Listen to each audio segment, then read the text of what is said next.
Teaser release हो गई बा, ओकरा के आप सब जाके सुनीजिए। आप सबके हिट मशीन ट्रेंडिंग स्टार। दोस्तों, खेसारी लाल यादव जी का गाना आंसू भइल गंगाजल, इस गाने को रिलीज कर दिया गया।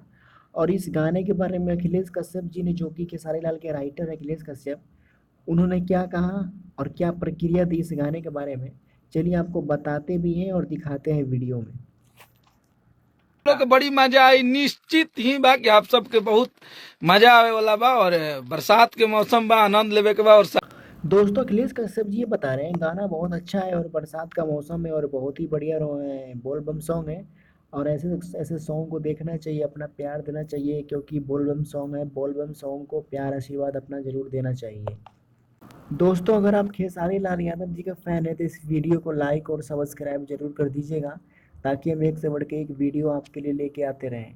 बस आप लोग अपना प्यार आशीर्वाद इसी तरीके से इस वीडियो को और इस चैनल को दीजिए, जिससे कि हम आपके लिए खेसारी लाल से संबंधित वीडियो लाते रहें। Thank you.